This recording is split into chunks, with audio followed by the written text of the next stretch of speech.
Hello दोस्तों, वैदिक गुरु channel पर आपका स्वागत है।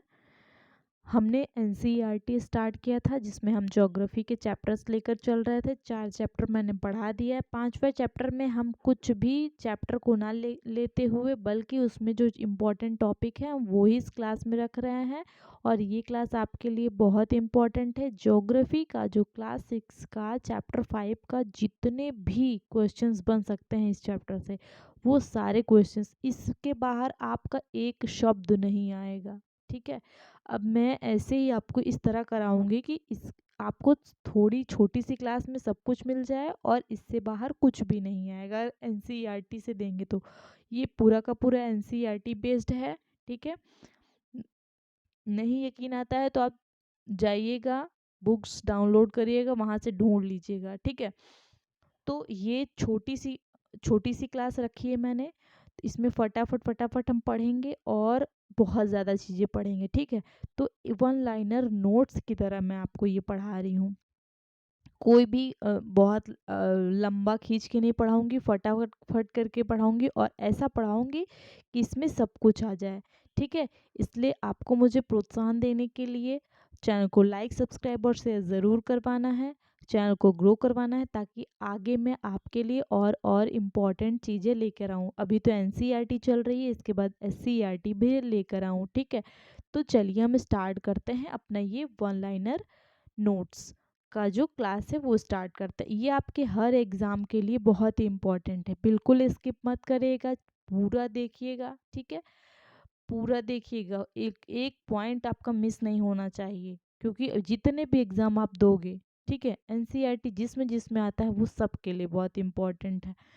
बहुत लेंदी नहीं है, शॉर्ट टाइम में होगा ये आपका और बहुत ही फटाफट मतलब आराम से हो जाएगा। ठीक है, चलिए हम देखते हैं। हमारा यहाँ पर पहला फर्स्ट है पर्यावरण। पर्यावरण के मुख्य 3 घटक होते हैं। कौन कौन से? भूमंडल, वायुमंडल और जलमंडल। इसके बाद देखिए पृथ्वी का जो ठोस भाग है, ठोस, द्रव और गैस 3 भाग में जो ठोस भाग है उसको भूमंडल कहते हैं। ठीक, वो भूमंडल कहलाता है। और जो गैस की परतें जो पृथ्वी को चारों ओर से घेरती है वो वायुमंडल कहलाता है। ठोस भाग भूमंडल और जो पृथ्वी के चारों ओर जो गैस की परतें हैं उसको वायुमंडल कहा जाता है। ठीक है, वायुमंडल में कौन कौन सी गैसें हैं? देखिए, ऑक्सीजन, नाइट्रोजन, कार्बन डाइऑक्साइड। ठीक है, मुख्य रूप से इसके अलावा भी गैसें हैं लेकिन मुख्यतः ये 3 गैसें पाई जाती हैं। ठीक है, इसके बाद पृथ्वी का वह भाग जहाँ जल पाया जाता है वह जलमंडल कहलाता है। जहाँ पर जल पाया जाता है वो जलमंडल कहलाता है। जहाँ स्थल, जल एवं हवा एक साथ मिलते हैं वह जीवमंडल कहलाता है। ठीक, पृथ्वी को 2 मुख्य भागों में बटी है। क्या बटी है? देखिए यहाँ पर आएगा आपका सतह, पृथ्वी की सतह, यहाँ पर सतह आएगा। ठीक है, पृथ्वी की सतह 2 मुख्य भागों में बटी है। पहली कौन सी है? महाद्वीप, जिसको स्थलीय भूभाग कहते हैं, और महासागरीय बेसिन जो बड़े जलाशयों में आता है। ठीक, 2 सतहों में विभक्त है, पहली महाद्वीप और दूसरा महासागरीय बेसिन। इसके बाद देखिए जिस स्थल की ऊंचाई समुद्र तल से मापा जाता है उसे शून्य कहते हैं। ठीक, शून्य से ही समुद्र तल मतलब ऊंचाई मापी जाती है। सबसे ऊंचा शिखर कौन सा है? माउंट एवरेस्ट है। माउंट एवरेस्ट की ऊंचाई क्या है? 8,848 मीटर है। ठीक, विश्व का सबसे गहरा भाग जो प्रशांत महासागर में है उस वो क्या कहलाता है? वो आपका मेरियाना गर्त कहलाता है। विश्व का सबसे गहरा भाग जो प्रशांत महासागर में है मेरियाना गर्त कहलाता है। अगर क्वेश्चन आ जाए तो मेरियाना गर्त कहाँ है? प्रशांत महासागर में है। प्रशांत महासागर में कौन सा गर्त है? मेरियाना गर्त है। ठीक है, जिसकी लंबाई, इसकी लंबाई क्या है? 11,022 मीटर है। ठीक, इसके बाद देखिए हमारी पृथ्वी पर 7 महाद्वीप हैं। कौन कौन से? एशिया, यूरोप, अफ्रीका, उत्तरी अमेरिका, दक्षिणी अमेरिका, उसके बाद ऑस्ट्रेलिया तथा अंटार्कटिका। ठीक, ये 7 क्या हैं? हमारे महाद्वीप हैं। स्थल का बहुत बड़ा भाग उत्तरी गोलार्ध में पाया जाता है।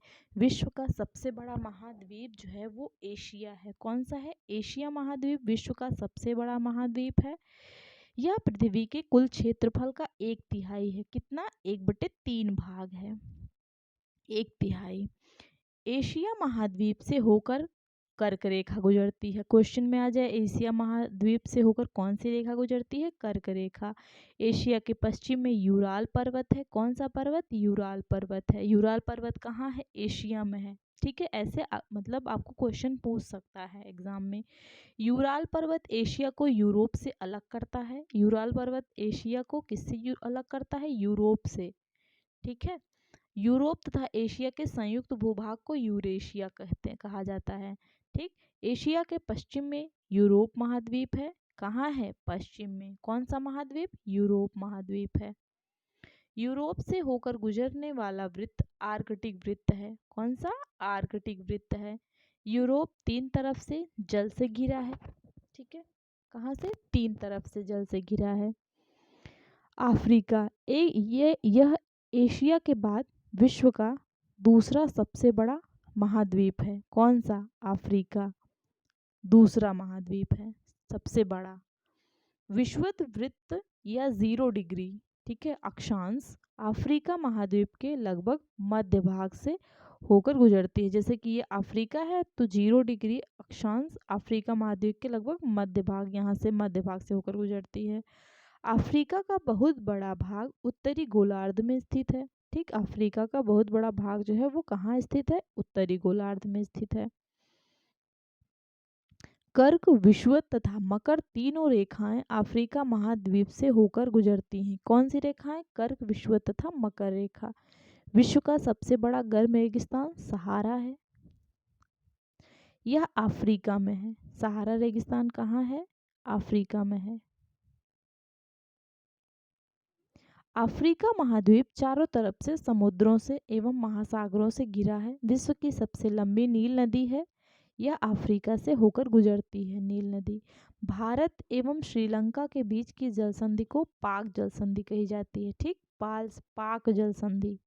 ठीक, जो भारत में जो तमिलनाडु है ना, तमिलनाडु के और जो श्रीलंका है, श्रीलंका के मन्नार से जुड़ी हुई है। ठीक है, इसके बाद उत्तर अमेरिका देखिए, यह विश्व का तीसरा सबसे बड़ा महाद्वीप है। कौन सा? तीसरा सबसे बड़ा महाद्वीप कौन सा है? उत्तर अमेरिका। यह दक्षिण अमेरिका से एक संकरी भाग से जुड़ा है जिसे पनामा जल संधि कहते हैं। ठीक, पनामा जल संधि याद रखिएगा, इंपॉर्टेंट है ये। यह पूरी तरह से उत्तर एवं पश्चिमी गोलार्ध में है। यह तीन महासागरों से घिरा है। ठीक, उत्तर अमेरिका 3 महासागर से घिरा है।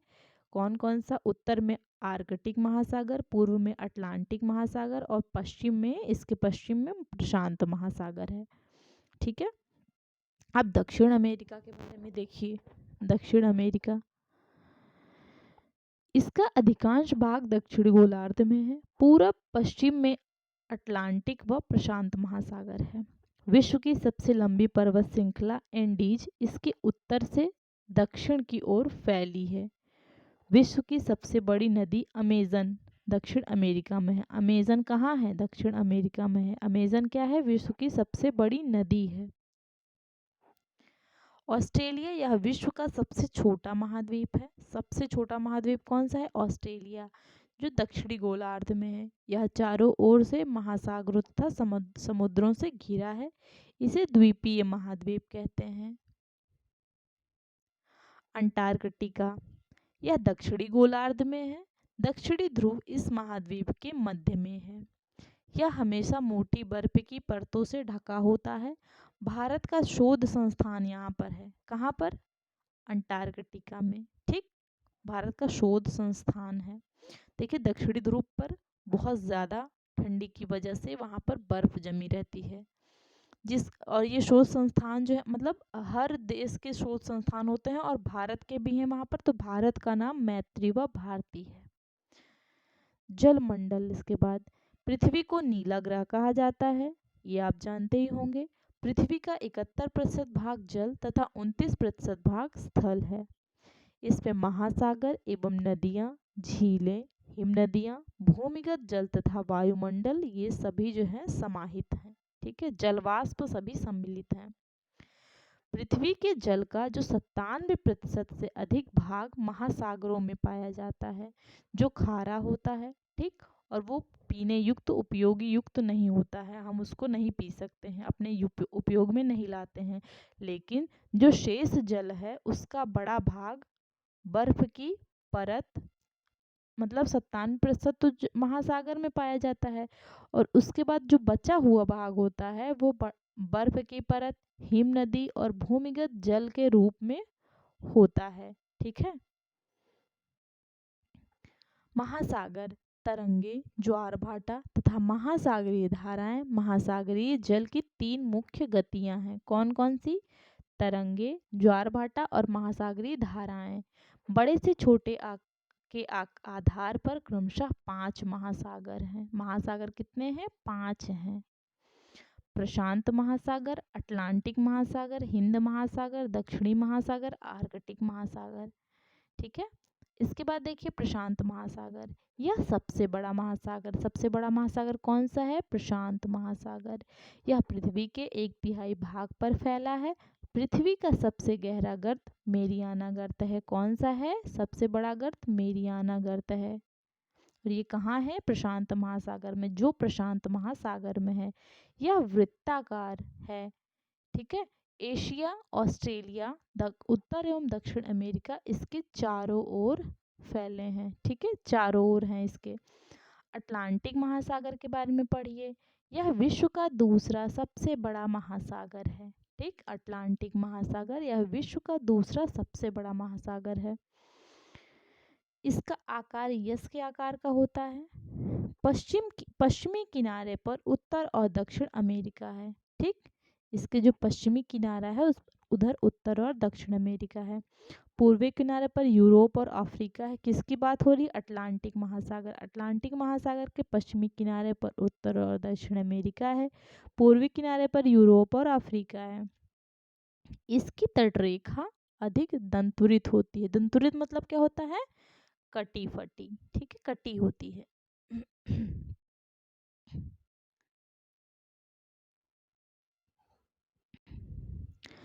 व्यापार की दृष्टि से यह सबसे व्यस्त महासागर है। मतलब सबसे अधिक व्यापार जो होता है, सबसे अधिक व्यापार जो होता है वो यहीं होता है। ठीक है, सबसे अधिक व्यापार जो होता है वो आपका अटलांटिक महासागर में ही होता है। हिंद महासागर के बारे में पढ़िए, यह नाम भारत के नाम पर रखा गया है। ठीक है, जो हिंद महासागर है उसका नाम जो है भारत के नाम पर रखा गया, और इसका आकार कैसे होता है? त्रिभुज के आकार का होता है। ठीक, उत्तर में इसके एशिया है, पश्चिम में अफ्रीका और पूर्व में ऑस्ट्रेलिया है। इसके बाद दक्षिणी महासागर, यह अंटार्कटिका को चारों ओर से घेरता है। दक्षिणी महासागर जो है वो अंटार्कटिका को चारों ओर से घेरता है। इसके बाद आर्कटिक महासागर के बारे में देखिए, यह उत्तर ध्रुव वृत्त में है, उत्तर ध्रुव के चारों ओर फैली है ये। ठीक, यह प्रशांत महासागर के छिछले जल, ठीक है, यहाँ पर छिछले होगा, छिछले जल वाले एक संकरे भाग से जुड़ा हुआ है।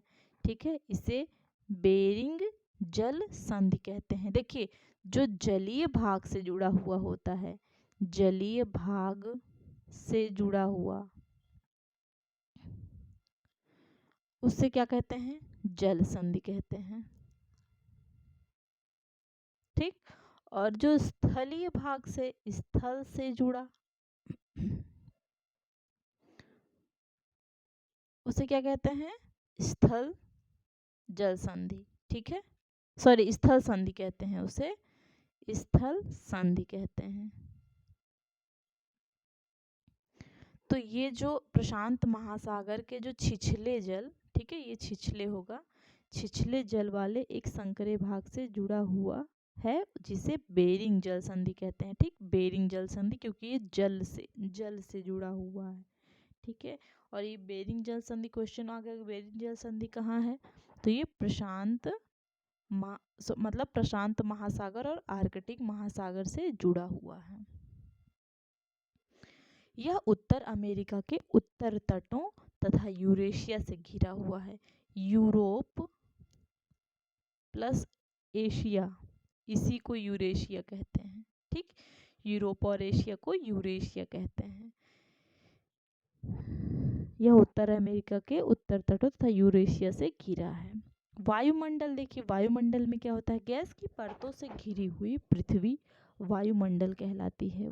वायुमंडल में बहुत सारी गैसें अभी हमने पढ़ी, ठीक है, नाइट्रोजन, ऑक्सीजन, कार्बन डाइऑक्साइड, इसके अलावा भी बहुत सारी गैसें हैं। ठीक है, वायुमंडल हमें सूर्य की कुछ हानिकारक गैसों से बचाता है।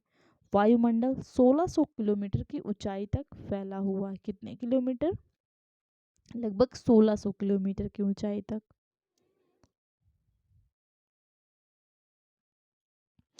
इसे 5 परतों में बांटा गया है। ठीक, फिलहाल के लिए यहाँ पर केवल नाम ही दिया गया है, हो सकता है नेक्स्ट चैप्टर में इसके बारे में भी चर्चा की जाए।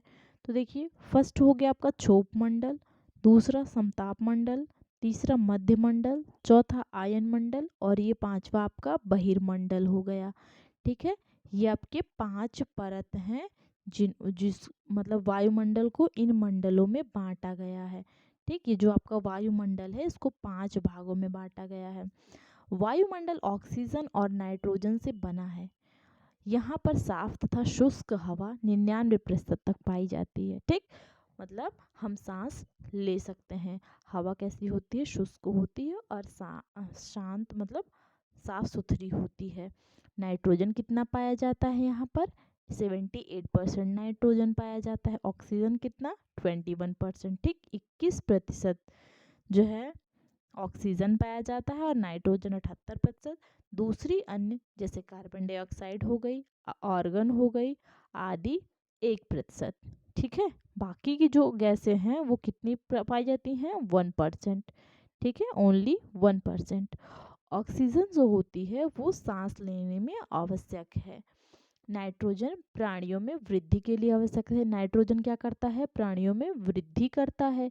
ऑक्सीजन सांस लेने में आवश्यक है। कार्बन डाइऑक्साइड बहुत कम मात्रा में है लेकिन पृथ्वी के द्वारा छोड़ी गई ऊष्मा को अवशोषित करती है। ठीक, पृथ्वी के द्वारा जो छोड़ी गई ऊष्मा होती है उसको अवशोषित करती है, जिससे पृथ्वी गर्म रहती है और पौधे वृद्धि करते हैं। ऊंचाई पर सांस लेने के लिए ऑक्सीजन सिलेंडर की आवश्यकता होती है। ठीक है, जैसे पर्वतारोही होते हैं, ये ऊपर जाते हैं, जब पर्वत पर चढ़ते हैं तो ये क्या लेकर जाते हैं अपने साथ? ऑक्सीजन का सिलेंडर लेके जाते हैं। इससे क्या, क्योंकि जब जैसे जैसे मतलब ऊपर चढ़ते जाते हैं उनको सांस लेने में परेशानी होती है, वहाँ ऑक्सीजन की मात्रा कम होती जाती है। ठीक है, तो इसलिए वो क्या लेके जाते हैं अपने साथ? ऑक्सीजन सिलेंडर लेके जाते हैं। जीवमंडल में प्राणियों को मुख्यतः 2 भागों में बांटा गया है। कौन कौन से हैं वो? एक तो पहला तो आपका जंतु जगत हो गया। ठीक, आपका जंतु जगत हो गया। दूसरा हो गया पादप। पादप में क्या आते हैं? पेड़ पौधे आते हैं। और जंतु जगत में क्या आता है? जीव जंतु आते हैं। ठीक, इसमें क्या आते हैं? जीव जंतु। इसके बाद देखिए, उद्योगी तापीय विद्युत संयंत्रों तथा गाड़ियों का उत्सर्जी पदार्थ वायु को प्रदूषित करता है। ठीक, जैसे उद्योग कारखानों से जो निकलती है मतलब जो पदार्थ निकलते हैं वो क्या करते हैं? वायु को प्रदूषित करते हैं। कार्बन डाइऑक्साइड की मात्रा में वृद्धि के कारण पृथ्वी के तापमान में वृद्धि हो रही है। ठीक, और इसे भूमंडलीय तापन कहा जाता है। जो और कार्बन डाइऑक्साइड की मात्रा में वृद्धि के कारण पृथ्वी के जो तापमान में वृद्धि हो रही है उसी को भूमंडलीय तापन कहते हैं। देखिए, ग्रीक भाषा में शब्दों को क्या कहते हैं, आगे देख लीजिए कुछ। लिथोस का अर्थ होता है पत्थर। ठीक है, ग्रीक भाषा में लिथोस का अर्थ पत्थर होता है। एटमॉस का अर्थ वाष्प होता है। ह्यूडर का अर्थ जल होता है और बायस का अर्थ जीवन होता है। ठीक है, न्यूजीलैंड के एडमंड हिलेरी तथा भारत के टेनिसिंग नॉर्गे शेरेपा 29 मई 1953 को माउंट एवरेस्ट पर चढ़ने वाले पहले व्यक्ति थे। ये ऐसे पहले व्यक्ति थे जो 29 मई 1953 को पहली बार माउंट एवरेस्ट पर चढ़े थे। इसके बाद नेक्स्ट, जापान की जुंगो ताबेई विश्व की पहली महिला थी। ठीक, जुंको ताबेई विश्व की पहली महिला थी जो 16 मई 1975 को एवरेस्ट पर कदम रखी थी। ठीक है, और जो बछेंद्री पाल थी वो भारत की थी, इनके बारे में तो आप जानते ही होंगे। वो पहली ऐसी महिला थी जो एवरेस्ट पर कदम रखी थी। ठीक, अब यहाँ पर देख लीजिए कि जो महासागर होते हैं, महासागर में जल की मात्रा कितनी होती है? 97.5% है। ठीक, जो लवण युक्त है, नमक खारा है, लवण युक्त मतलब खारा पानी है। ठीक, हमारे लिए उपयोगी नहीं, लेकिन जो अलवण जल है वो 2.5% है जो यूज में आते हैं। ठीक है, मतलब जो यूज में क्या आते हैं इनमें अभी हमने पढ़ा ना कि कुछ महासागर सॉरी कुछ बर्फ की परतें हो गई। ठीक है, कुछ जो है झील हो गई, ये सब चीज़ों में होती हैं। ठीक है, तो उसका कुछ ही भाग हमारे यूज में आता है। भले हमें नीला ग्रह कहा गया है, लेकिन तो इसके अलावा भी हमारे मतलब धरती पर पानी की मात्रा बहुत कम हो गई है। ठीक है, इसीलिए किसी को भी पानी वेस्ट नहीं करना चाहिए। तो ये रहा आपका जो है पूरा का पूरा एनसीईआरटी क्लास 6 का जो 5 चैप्टर था, वहाँ से जितने भी क्वेश्चंस बन सकते हैं यहाँ, इसके अलावा और कहीं से नहीं बनेंगे। इसीलिए अब हम ऐसे ही जो है देंगे आपको। ठीक है, ऐसे ही आपको छोटे छोटे देंगे पॉइंट्स, ताकि आपको पढ़ने में आसानी हो, फटाफट याद करने में आसानी हो। तो आप वैदिक गुरु चैनल पर बने रहिएगा। चैनल को लाइक, सब्सक्राइब और शेयर ज़रूर करिएगा। ठीक है, मुझे मोटिवेट करिएगा ताकि मैं आपके लिए और भी चीज़ें सही से ला सकूं। ठीक है, तो आप वैदिक गुरु चैनल पर हैं तो बस आज के लिए इतना ही। बाकी का नेक्स्ट क्लास में करेंगे। कुछ भी अच्छा लगा हो, कुछ अगर आपको कुछ इसमें गड़बड़ हो तो उसके लिए आप हमें कमेंट बॉक्स में कमेंट ज़रूर कर सकते हैं। ठीक है, आज के लिए इतना ही। धन्यवाद।